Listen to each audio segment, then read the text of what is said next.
The movie begins with an underwater shot of two divers exploring the serenity of the oceans. A school of angel fish surrounds them as they swim around deep underwater. We are now shown a montage of the daily life of Sunio. He is shown working at a cafe as a waiter and as a helper in a diving shop. He attends university to study marine biology. That explains his passion for diving and taking photographs of sea life. The montage ends with him eating a bowl of instant ramen and flopping down on his bed due to exhaustion. Now we are shown inside the diving shop. Sunio works part-time. He's sitting at a table admiring the pictures he took on his last dive. His co-worker Mai comes and asks about his dive. Sunio is ecstatic as he captured the picture of a rare sea flower Prolepsis nocturna. Mai says that the picture is indeed rare, with Sunio remarking he was lucky the sea was so calm that day. Mai later asks Sunio to go for a dive on Wednesday as he has a vacation from college. They are joined by Hayato, their third co-worker, who enters saying yes to going on the dive. He asks Sunio to bring some girls, otherwise the fish will become their lovers at this rate. Sunio tells them he's starting another part-time job and can't join them. Hayato tells him he's wasting his youth and that this summer will never come back. Sunio shakes this off and leaves. We later see Sunio walking along the streets, keeping to himself. He is thinking to himself when suddenly he hears a loud noise. He turns to see a girl rolling rapidly downhill in a wheelchair. We later get to know that the girl is Jose. Sunio instinctively reacts and rushes to save her. Jose flies off the wheelchair and goes straight into Sunio's arms. Jose's grandmother chases after her and finds her in Sunio's arms. Grandmother Chizu sighs and says she turned around for a second and someone pushes Jose. Jose is in Sunio's lap and her face is turning a hue of red due to embarrassment. She bites Sunio's arm and calls him a pervert, which, as we see in later stages of the film, shows her lack of knowledge about the outside world. We now see Grandmother Chizu pushing Jose in her wheelchair with Sunio following close behind. Jose doesn't like his following them and she says it out loud. Sunio tells them he's simply walking towards his home, which happens to be in the same direction. Jose asks her grandmother about the walk they were supposed to have. In response she says that there are going to be no walks for a while now. Grandmother Chizu tells Sunio they only leave for walks at night so they wouldn't be seen. She refers to the humans as beasts, which further explains the impression that Jose has of the outside world is partly due to her grandmother. After a while, they reach Jose's house. Sunio turns to leave, but Grandmother Chizu calls him inside for dinner. He looks at the bag he's holding and heads inside. Grandmother Chizu offers him takoyaki, as she has run out of rice. We see Jose sitting in a corner reading a book, not taking the slightest amount of interest in Sunio. A black cat hisses at Sunio. Grandmother takes it outside. Jose remarks, he's only here for the free food. When Sunio asks about this statement, she tells him it is he who she's talking about. Later on, Sunio tries to help by serving some barley tea to Jose, who hits him with a tray because of her dislike towards drinking in a glass.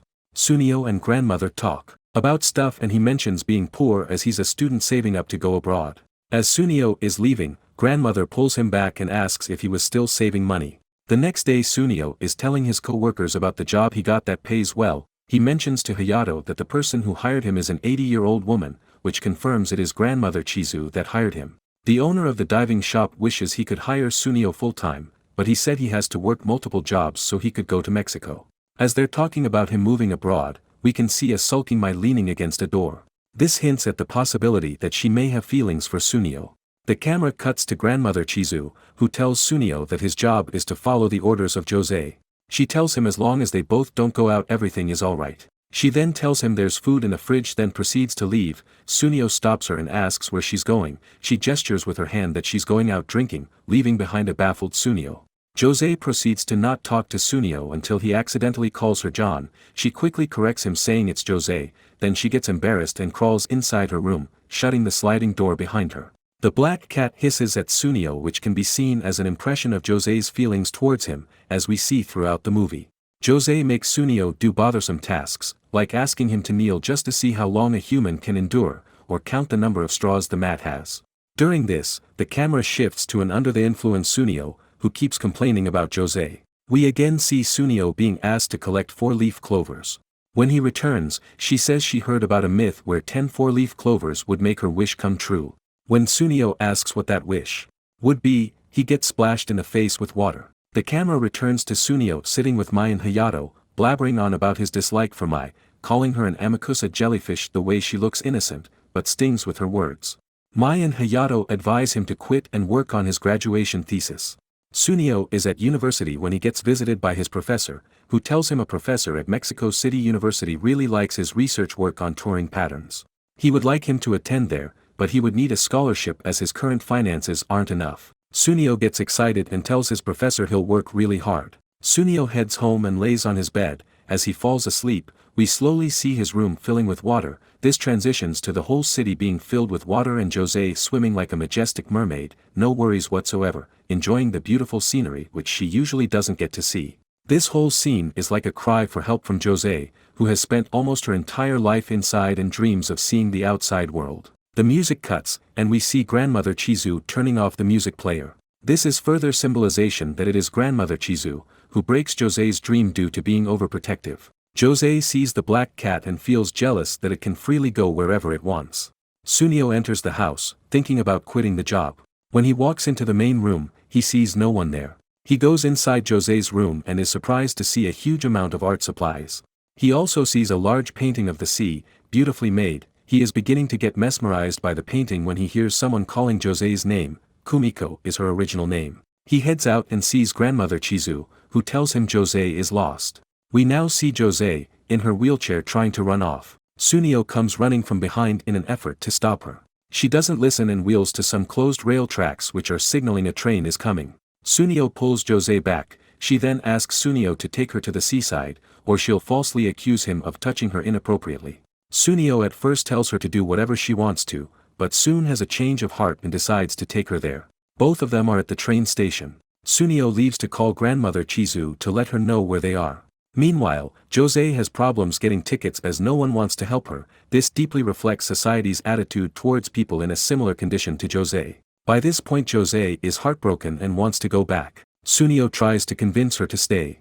Jose calls all the people tigers, a small symbol of how she has a love for the sea and is scared of land animals. A man bumps into Jose's wheelchair and Sunio calls him out. The man rudely responds and bumps into another aged woman. He rudely responds to her as well and gets scolded by the woman, making everyone there including Jose laugh. This lifts the mood and Jose agrees to go to the seaside. Jose and Sunio find their way and are on board the train. Jose shows expressions of pure joy as she sees the scenery surrounding them. She suddenly gets embarrassed and tells Sunio it isn't her first time on a train. They both talk and Sunio wonders how Jose sees the world. He reveals through his words he saw those paintings and how he wished the seas Jose drew were real. Jose gets embarrassed further, and calls him pretty arrogant for a caretaker. Her attention is soon diverted when she hears a kid saying he saw a plane. Sunio and Jose get off the train. They make their way to the seaside. Jose tries to go in the sand with her wheelchair, but falls. She starts crawling to reach the sea while telling Sunio her father had once asked her how the sea tasted. She had learned through books it was salty, but had never experienced it in real life. Sunio picks her up in his arms and walks into the sea. The water splashes into Jose's mouth, and she's finally happy to taste it. This is the first time in the movie we see them happy together. Both of them are standing in the middle of the water, getting drenched. This scene is the beginning point of the beautiful bond that these two share. It is ultimately both of their love for water that brings them together. Sunio and Jose reach home, with Grandmother Chizu threatening Sunio that she'll cut it off if both of them head out again. Jose asks Sunio the reason for taking her there. He tells her he has a soft spot for people who want to visit the sea. He further tells her he often goes diving. Jose's love for the sea leads her to be amazed. Sunio asks her if she wants to go anywhere else.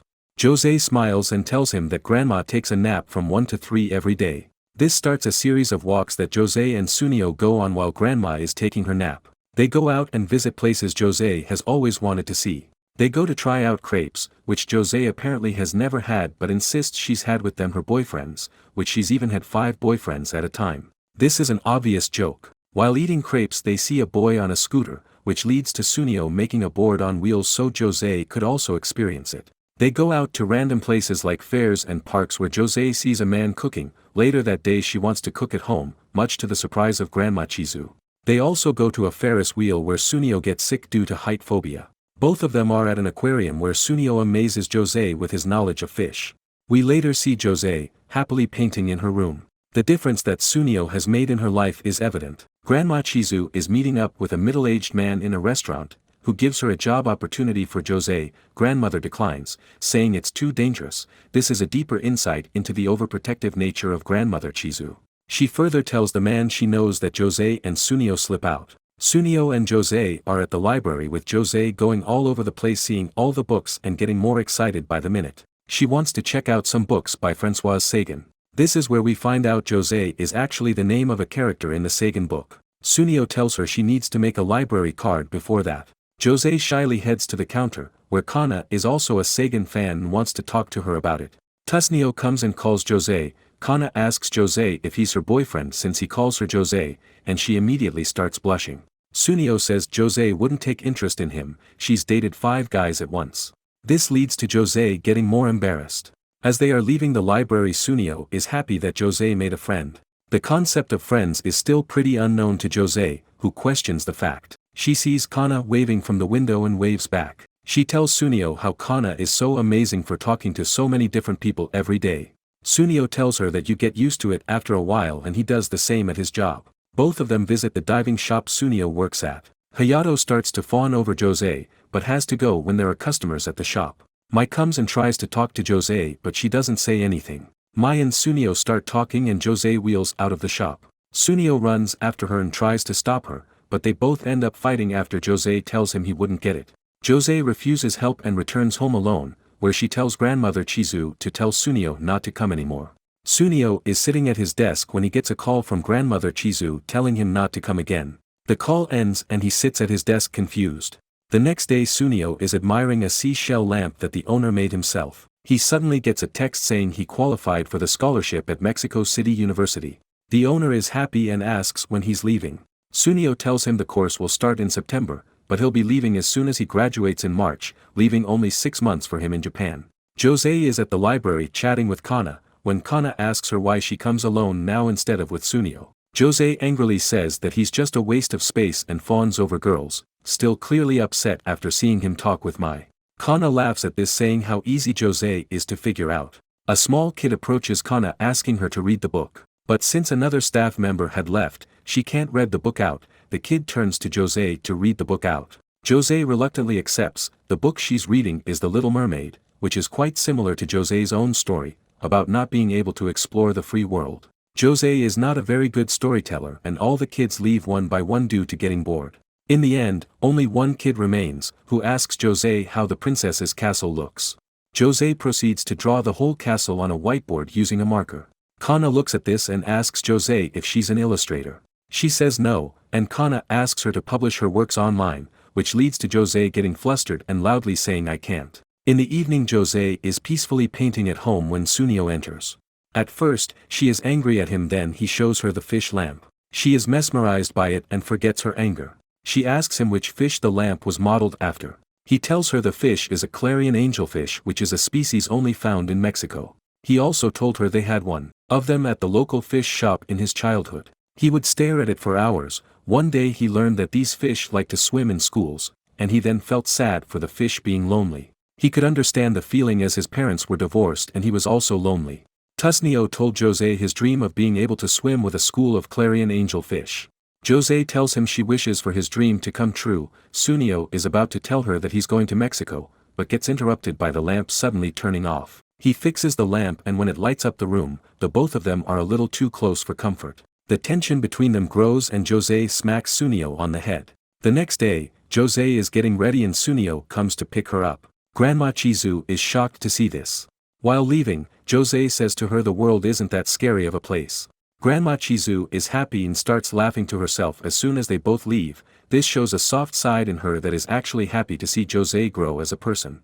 Jose and Sunio are at the zoo standing in front of the tigers exhibit. Jose is scared and she says she's going to have nightmares about this. This is continued symbolism about the tigers and the sea worlds. Sunio asks her why she wanted to see a tiger if she's so scared of it. Jose replied saying she wanted to see the scariest thing here with him, so she could cling to him if she was scared. This scene beautifully depicts how even a person like Jose could warm up to someone given the right conditions.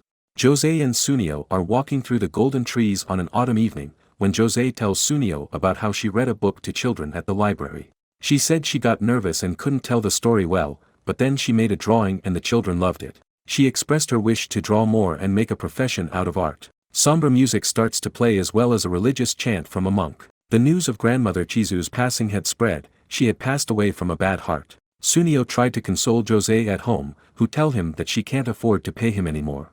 Reminding us the base of their relationship was Grandma Chizu hiring him, and how it had gone from that point to where they are now.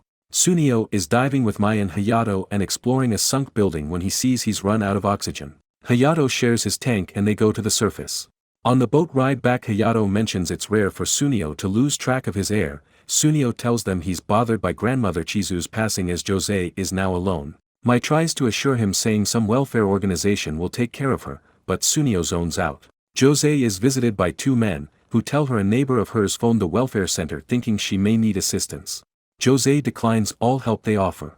They end up asking how she plans to live from here on. She tells them she's planning to make art her living. They crush her dreams by saying that isn't the right career path and she can't possibly make a living by art. Jose is feeling down, looking at fish in the river, when she runs into Mai and Hayato, who were looking for her. Mai requests Jose to set Sunio free, as all he does is think about her. Jose is angered when Mai tells her that Sunio is leaving for Mexico in March. Jose turns to leave when Mai tells her Sunio is only with her because of sympathy, which is entirely false. Hayato tells Jose to not mind what Mai said and runs after Mai. We now see Sunio sitting in class, zoned out and not focusing on anything. He's walking at the bookstore when he sees a copy of The Little Mermaid. This reminds him of Jose and he goes to visit her. He enters home and says he brought takoyaki. When he enters Jose's room, he is surprised to see all the artwork missing. He asks her why she threw everything away. Jose shrugged him off, saying it is none of his business. She then tries to turn on her radio, which doesn't work. Sunio is fixing the radio when Jose asks him to take her to the seaside once again, as his last task as her caretaker. She continues to refer to him as her caretaker despite the bond between them. One can argue it's because she doesn't want to get attached. They both head over to the seaside, this time staying away from the shore. Sunio asks Jose if she wants to go to the sea, but she declines.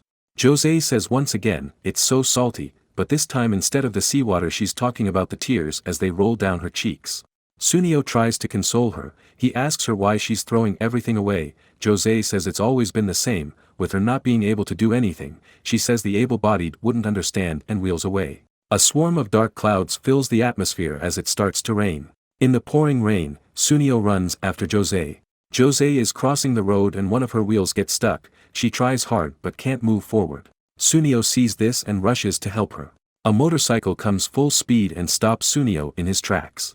A car going fast suddenly brakes and loses control, hitting Sunio and throwing him far away. Jose sees this and tries to go to Sunio but can't. She ends up falling from her wheelchair as a lady pulls over, calling an ambulance for Sunio. We hear many voices in the background as the doctors try to operate on Sunio. Jose is seen outside in the hallway crying. Sunio finally wakes up, and the nurse rushes to call the doctor. The first thing he asks as he gains consciousness is how Jose is. The nurse tells him she wanted to wait by his side until he woke up, but we sent her home. The doctor tells Sunio he has an open fracture in his right shin bone near the ankle. There's a risk he might develop osteoarthritis, and while he can start walking in 2 months, he'll most probably never be able to walk or run the same way again. This is devastating for him as his whole career is based on his ability to dive. Jose visits Sunio in his hospital room. She tries to apologize, but Sunio tells her it's not her fault. He tells her maybe even rehabilitation can't cure him. Jose goes home and has a breakdown. Sunio is talking to her mother on the phone. She wants to visit him, but he tells her not to because of her back pain. He lies, telling her it isn't anything serious.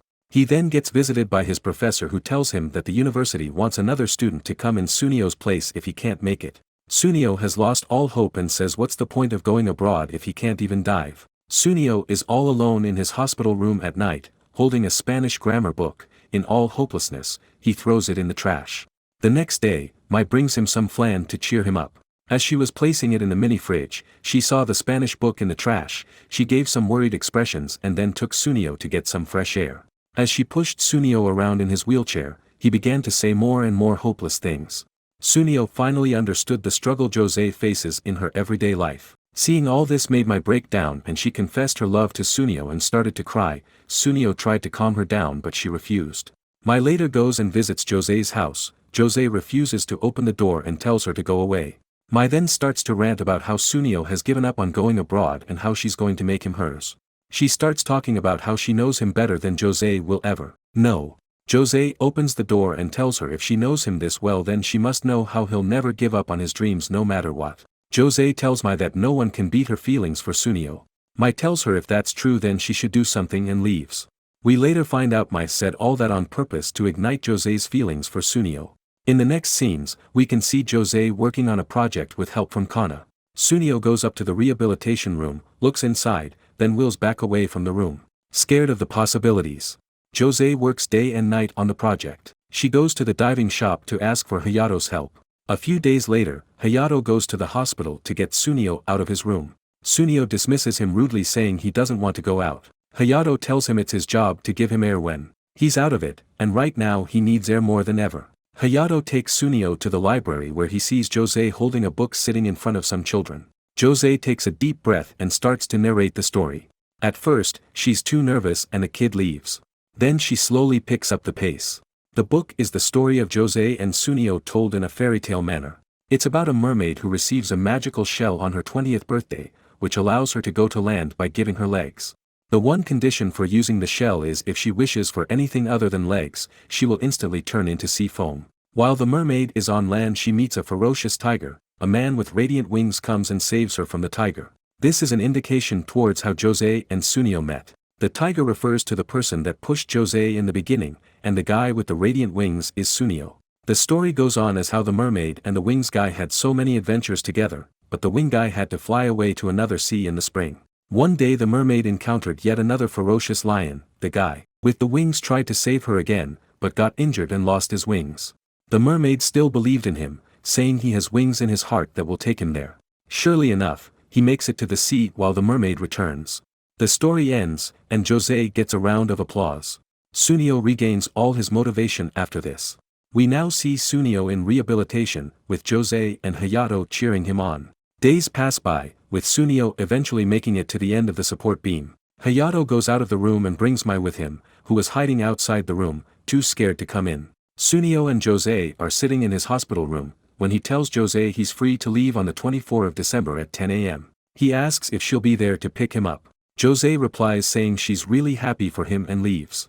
Christmas time rolls around, with the festive shops and decorations hung all around. Meanwhile, Sunio is sitting in the hospital waiting room waiting for Jose. He checks his watch to see that it is 10:40 a.m. He tries to call her to no avail. He finally decides to call a taxi to her home. When he reaches there he is shocked to see everything packed up. He opens a box and sees the fish lamp he gave Jose inside. He rushes over to the library to ask Kana if she's seen Jose. She hadn't seen her that day.